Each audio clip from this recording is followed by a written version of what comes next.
The King's painting. Once upon a time there was a kingdom where there lived a king who only had one leg and one eye. But his skill, intelligence, and generosity made him a competent ruler. As a result, the people in his kingdom lived a joyful and healthy life under his rule. Then one day, while the king was walking in his palace, he noticed the portraits of his ancestors along the hallway. The paintings of his ancestors sparked a thought in the king's mind. He thought that his children would walk the same corridor one day and remember all their ancestors through these portraits. But the king never had his portrait painted because he had never thought of getting one.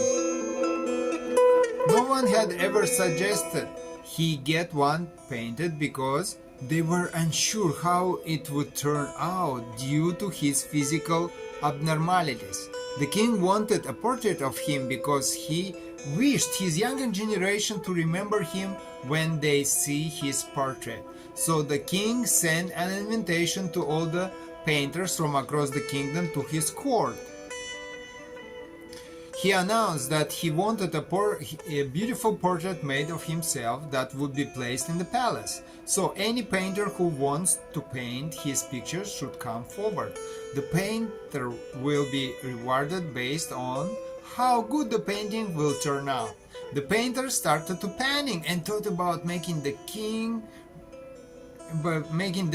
with only one leg and one eye look beautiful. How can his picture be beautiful? It is not possible. They were also scared that the king may get angry and punish them if his portrait did not turn out beautiful. So, one by one, all the painters started to making excuses and politely declined to make a painting of the king. But one young painter raised his hand and said that he would make a beautiful portrait of the king that the king would like. The king was finally happy hearing that at least one of the painters was interested in making his painting. The other painters got curious about how this young painter would make a beautiful painting of the king. King excitedly permitted him, and the painter started drawing the portrait. He then filled the drawing with pens. Finally, after a long wait, he said that the picture was ready.